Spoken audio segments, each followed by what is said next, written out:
പൗലോസേ, മൂന്നാല് ദിവസത്തിനുള്ളിൽ നമുക്ക് പോകാമെന്നല്ലേ ഡോക്ടർ പറഞ്ഞിരിക്കുന്നത്?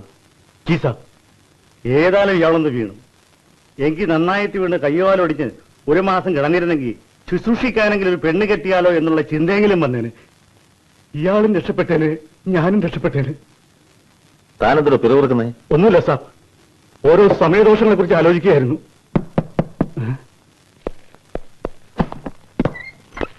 ഓഹോ, ചിറ്റപ്പനോ? അതേടാ, ഞാൻ തന്നെ ചിറ്റപ്പൻ. എന്താ നിനക്ക് ഇഷ്ടായില്ലേ? ഒട്ടും ഇഷ്ടമായില്ല. കഴിഞ്ഞ ആഴ്ച വന്ന് പോയതല്ലേ ഉള്ളൂ. അതേടാ, എന്റെ ചെക്കൻ എനിക്ക് ഇഷ്ടമുള്ളപ്പോഴൊക്കെ ഞാൻ വന്ന് കാണും. അതിന് എനിക്ക് നിന്റെ സമ്മതമൊന്നും വേണ്ടടാ. മാറി നിൽക്കടാ, ഞാൻ എന്റെ ചെക്കനെന്ന് കാണട്ടെ. നിനക്ക് എന്ത് പറ്റിയടാ രാശേരം കുട്ടി? ചിറ്റപ്പൻ എന്താ നീ അറിയിക്കാഞ്ഞത്? ഞാനൊരു സ്വപ്നം കണ്ടു. നീ എന്നെ വേഗം വാ ചിറ്റപ്പ, വേഗം വാ ചിറ്റപ്പ എന്ന് വിളിക്കുന്നതായിട്ട്. അതല്ലേ ഞാൻ വേഗം ഓടി വന്നത്. നിന്ന് പിടിച്ചേ. പിടിക്കാൻ കസേരയിലുണ്ടോ? ഇല്ല. അല്ല, നിനക്ക് എന്താ പറ്റിയേ? ഓ, ഒന്നുമില്ല, ഒന്ന് വീണു. 3-4 ദിവസത്തിനുള്ളിൽ തിരിച്ചു പോവാം. തിരിച്ചൊക്കെ പോകാമായിരിക്കും, പക്ഷെ ഒന്ന് വീണതല്ലേ. ഇവിടുത്തെ മരുന്നുകൊണ്ടൊന്നും വേദന മാറില്ല. ഇവിടെ ഒരു കുപ്പി ബ്രാൻഡ് സംഘടിപ്പിക്കാൻ പറ്റുമോ? എന്തിനാ? ഉരുണ്ട് കളിക്കാതെ കാര്യം പറ. കിട്ടുമോ? കിട്ടും. നല്ല ചൂടുവെള്ളം കിട്ടുമോ? കിട്ടും. കുരുമുളക് കിട്ടുമോ? എന്തിനാ രസം വെക്കാന്? അതിനുള്ളടാ മണ്ട. 2 ഔൺസ് ബ്രാൻഡിയിൽ 2 ഔൺസ് ചൂടുവെള്ളം ഒഴിച്ച് 2 ടീസ്പൂൺ കുരുമുളക് പൊടി ഇട്ട് ഇങ്ങനെ അങ്ങോട്ട് കലക്കുക. എന്നിട്ട് ഇങ്ങനെ കൊടുക്കുക. അതങ്ങനെ ഒരു 6 നേരം കൊടുക്കുമ്പോ എനിക്കും അതുപോലെ തന്നെ 6 നേരം ചുടുവെള്ളവും കുരുമുളക് പൊടിയും ഇല്ലാണ്ട് ഇങ്ങോട്ട് തരിക. അതോടുകൂടി എല്ലാം തീരും. അങ്ങനെ തികഞ്ഞ ആരോഗ്യവാനായിട്ട് നീ എഴുന്നേറ്റ് നടക്കുന്നത് കണ്ടിട്ട് ഈ ചിറ്റപ്പൻ ഇവിടുന്ന് തിരിച്ചു പോവുള്ളൂ. അതൊന്നും വേണ്ട ചിറ്റപ്പ, പൗലോസ് ഉണ്ടല്ലോ. 1-2 ദിവസം കഴിഞ്ഞ് ചിറ്റപ്പൻ പോയിക്കോളൂ. അല്ല, അമ്മയ്ക്കൊന്നും വിശേഷം? 4-ാം നാൾ വാദപ്പിനെ ഒന്ന് കൂടി. കഷായം കുടിച്ചപ്പോ അതോട് കുറഞ്ഞു. അതൊക്കെ പോട്ടെ. മിനിഞ്ഞാന്ന് ഫോൺ ചെയ്തപ്പോ കുറച്ച് കാവർത്തതും കടുമാങ്ങയൊക്കെ കൊടുത്തു വിടുന്നു പറഞ്ഞിരുന്നല്ലോ. ആര് പറഞ്ഞു? അമ്മ. ആര്? അമ്മ. അത് ഞാൻ പറഞ്ഞില്ലേ രാശാരൻകുട്ടി? അതെന്തേ ഞാൻ പറയാഞ്ഞത്?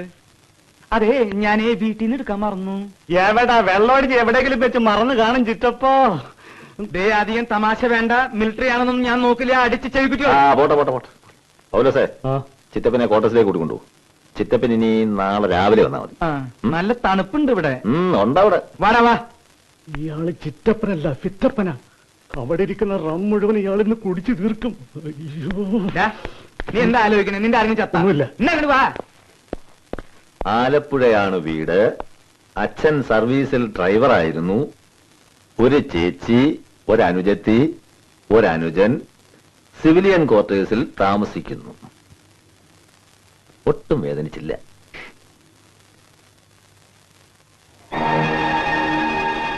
അങ്ങനെ അങ്ങ് പോയാലോ?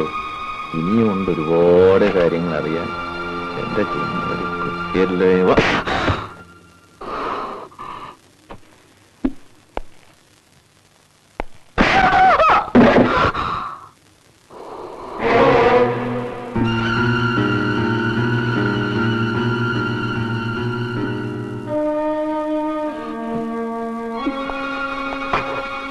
സോറി.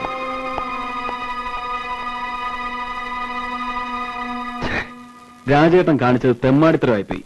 നല്ലവളായതുകൊണ്ട് സൂസന്നെ ഇതുവരെ ഇതാരോടും റിപ്പോർട്ട് ചെയ്തിട്ടില്ല. റിപ്പോർട്ട് ചെയ്തിരുന്നെങ്കിൽ ഈ എനിക്ക് പോലും അവരുടെ കൂടെ നിൽക്കാനേ കഴിയൂ. യു ബിക്കം സോ ചീപ്പ്. രാജേട്ടൻ ഒരു കാര്യം മനസ്സിലാക്കണം. പുരുഷന്റെ സുഖങ്ങൾക്ക് വേണ്ടി മാത്രം സൃഷ്ടിക്കപ്പെട്ടിട്ടുള്ള കളിപ്പാട്ടമല്ല സ്ത്രീ. രാജേട്ടന്റെ വീട്ടിലെ കാശിന്റെ ഔദാര്യമാണ് ഞാൻ ഇട്ടിരിക്കുന്ന വെള്ളക്കോട്ട്. അതുകൊണ്ട് ഞാൻ കൂടുതലൊന്നും പറയുന്നില്ല.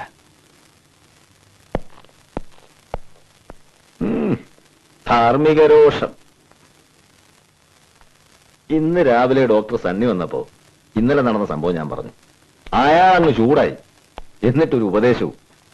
പുരുഷന്റെ സുഖഭോഗങ്ങൾക്ക് വേണ്ടി മാത്രം സൃഷ്ടിക്കപ്പെട്ടിട്ടുള്ള കളിപ്പാട്ടമല്ല സ്ത്രീയെന്ന്. ബാക്കി കിട്ടി. ബീഹാറിൽ നിന്ന് നഴ്സിംഗ് പാസ്സായി ആദ്യത്തെ പോസ്റ്റിംഗ് ഡെറാഡൂൺ, പിന്നെ ദേശ്പൂർ, അംബാല, പിന്നെ 6 മാസമായിട്ട് ഇവിടെ.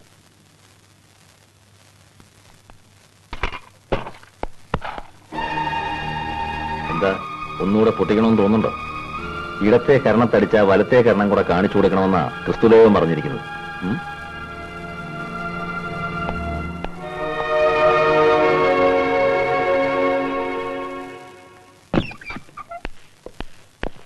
നീ എന്തിനാ അത്യാവശ്യമായിട്ട് എന്നെ വിളിപ്പിച്ചത് മോനെ?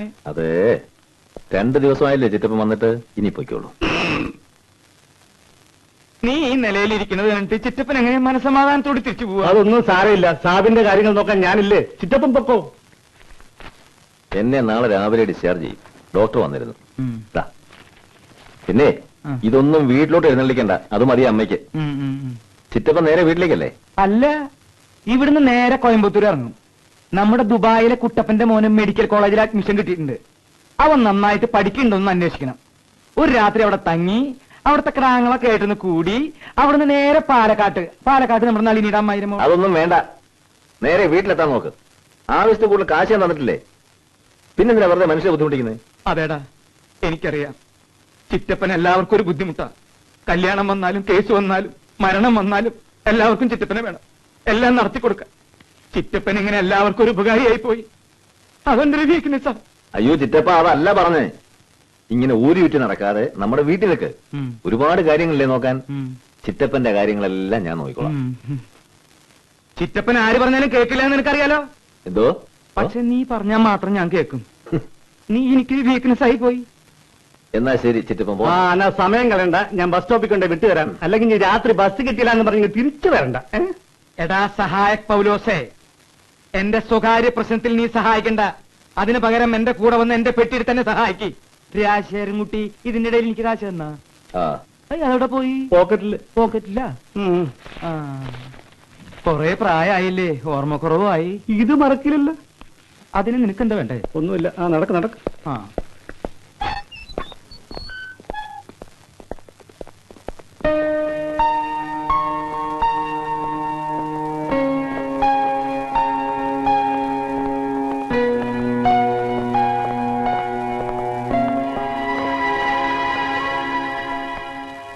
ആഹാ, ഇതാരും അറിയാമേ. എന്ത് പറ്റി, ഡ്യൂട്ടി മാറിയോ? ഇങ്ങനെയാണെങ്കിൽ ഡ്യൂട്ടി മാറേണ്ടി വരും. സൂസനെ ലീവ് എടുത്തു. എല്ലാവരും ഈ മറിയാമ്മയെ പോലെയല്ല മേജർ സാബ്. സാബിനെ ഡിസ്ചാർജ് ചെയ്തിട്ട് ഇനി സൂസനെ ഡ്യൂട്ടിയിൽ ജോയിൻ ചെയ്യൂ.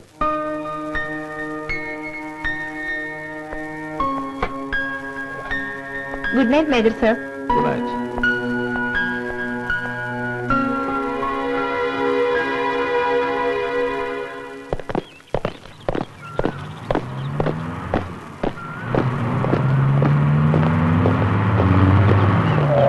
Good morning Susana.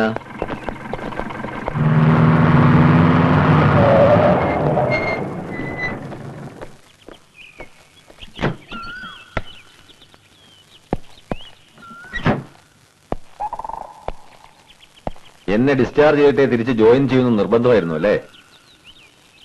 എന്നെ അത്രയ്ക്ക് വെറുപ്പ? എല്ലാവരെയും കാണുന്ന പോലെ എന്നെ കാണരുത് പ്ലീസ്. എന്നെ ഇനി ശല്യപ്പെടുത്തരുത്. ഞാൻ ഒരുപാട് തെറ്റുകൾ ചെയ്തിട്ടുണ്ട്. അതൊക്കെ മേലിൽ ആവർത്തിക്കില്ല എന്ന് തീരുമാനവും എടുത്തു. Now I am serious. എനിക്ക് സൂസനെ ഇഷ്ടമാണ്. ഇത് ഞാൻ ഒരുപാട് കേട്ടുമടുത്ത വാക്കുകളാണ്. തന്നെയുമല്ല, നിങ്ങളൊരു മേജറാണ്, ഞാൻ വെറും ഒരു നേഴ്സും. ഞാൻ എവിടെയാ നിൽക്കുന്നതെന്ന് എനിക്ക് നന്നായി അറിയാം. മിലിറ്ററി ബാരക്കുകളിൽ സ്ഥിരം നടക്കാറുള്ള ഇതുപോലത്തെ ഒരു 3-ാം കിട പ്രണയ നാടകത്തിന് എനിക്ക് തീരെ താല്പര്യമില്ല. എന്നെ ഇതും പറഞ്ഞ് ശല്യപ്പെടുത്തരുത്. എന്റെ അപേക്ഷയാണ്. I am sorry.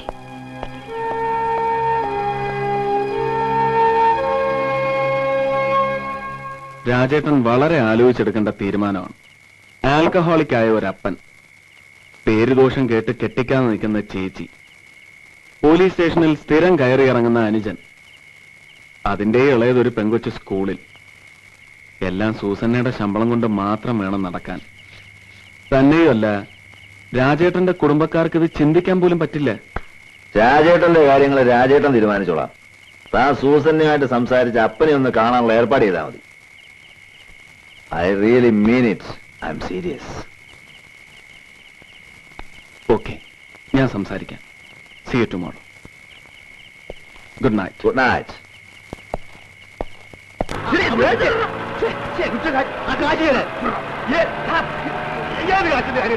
അപ്പൻ എന്റെ പോക്കറ്റിൽ നിന്ന കാശ് കയറിയാൻ ചോദിക്കുന്നത്. എനിക്ക് കടിച്ചു മാറ്റി വെള്ളം അടിച്ചില്ലേ? എന്റെ ഇപ്പൊ കാശില്ല. സൂസന വരുമ്പോ വാങ്ങിച്ചു തരും. തരാ പറഞ്ഞു.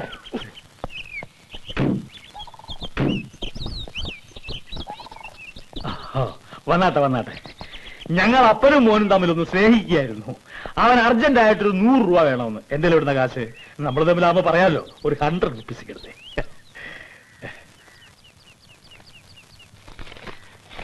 ഏതായാലും മെനക്കെട്ടില്ലേ, ഒരു 100 റുപ്പീസ് കൂടെ ആയിക്കോട്ടെ. Okay okay. ഓ, ഇത് മേജർ രാജശേഖരൻ നമ്പ്യാർ. ഞാൻ ഡൊമിനിക് ഫെർണാണ്ടസ്. സർവീസിൽ ഡ്രൈവർ ആയിരുന്നു. ഇപ്പൊ റിട്ടയർ ആയിട്ട് കുറച്ചു കാലമായി. Let's go inside, please. Come. Oh, please. Please.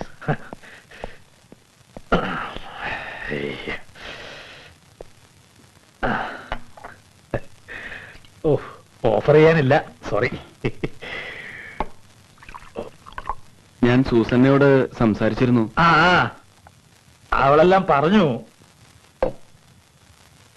ആ, കേട്ടോ വേറെ, ഞാൻ ഉള്ള കാര്യം ഉള്ളതുപോലെ പറയും.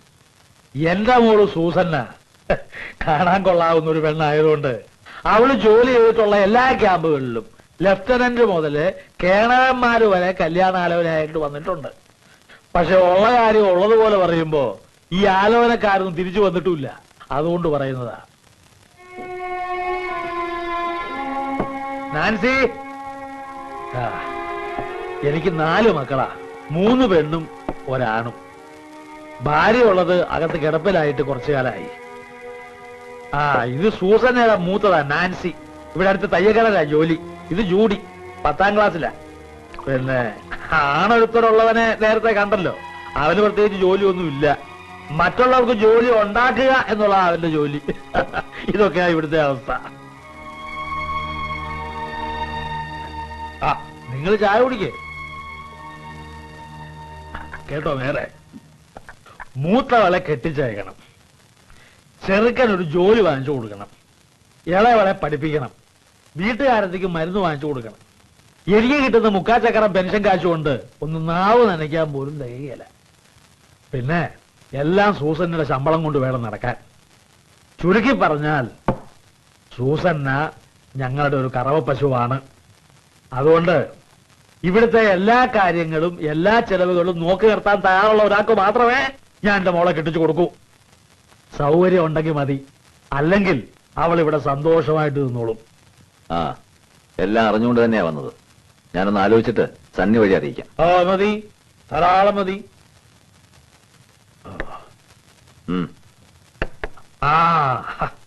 ഇതിനൊക്കെ പുറമെ മാസാമാസം കൃത്യമായി നല്ലൊരു തുക 1-ാം തീയതി തന്നെ ഇവിടെ എത്തിക്കണം. അങ്ങനെയാണെങ്കിൽ മുന്നോട്ട് ആലോചിച്ചാൽ മതി. ആയിക്കോട്ടെ.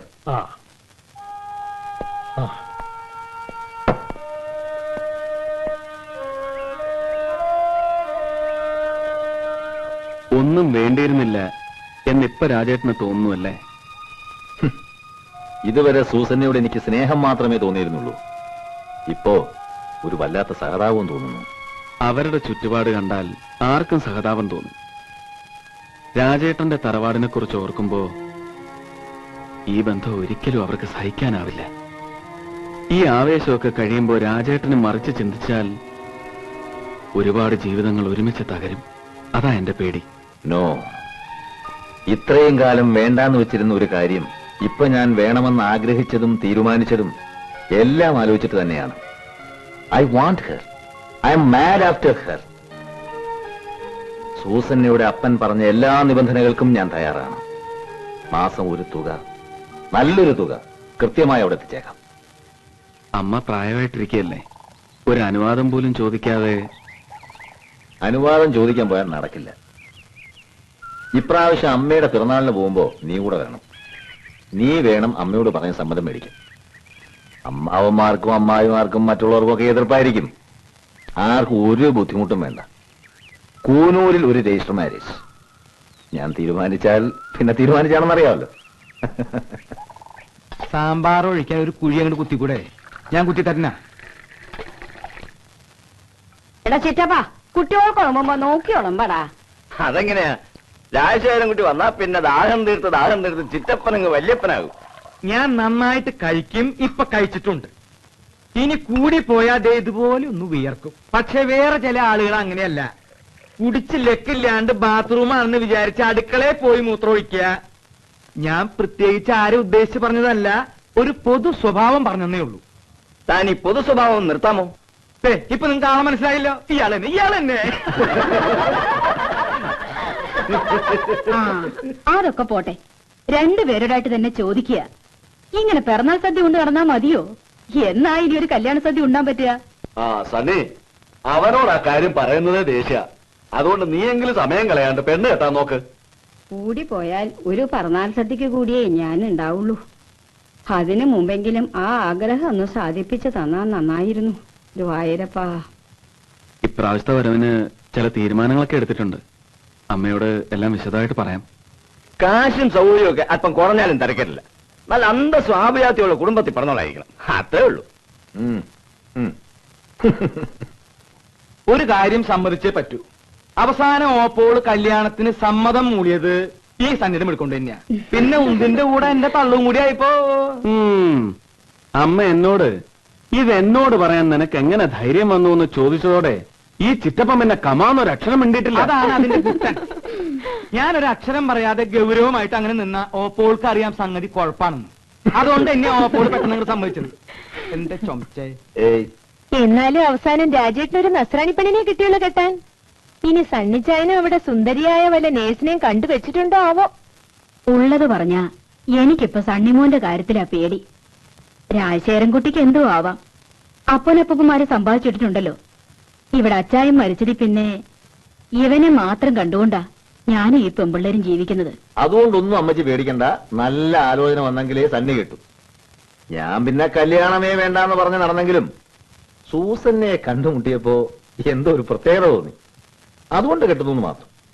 സത്യം പറഞ്ഞ ഞാനും ഒരു ക്രിസ്ത്യാനി പെണ്ണിനെ പ്രേമിച്ചിരുന്നു. എന്താ അവളുടെ പേര്? എലിക്കുട്ടി. എലിക്കുട്ടി? എലിക്കുട്ടിയല്ല, എലിക്കുട്ടി. ഓ ശരി. ഞാൻ ദിവസവും ഒരു ചെക്കന്റെ കയ്യിൽ അവൾക്ക് എഴുത്തും കൊടുത്ത് വിടുമായിരുന്നു. പറഞ്ഞിട്ട് കാര്യമൊന്നുമില്ല. അവസാനം അവൾ ആ ചെക്കന്റെ കൂടെ ഒളിച്ചോടിപ്പോയി.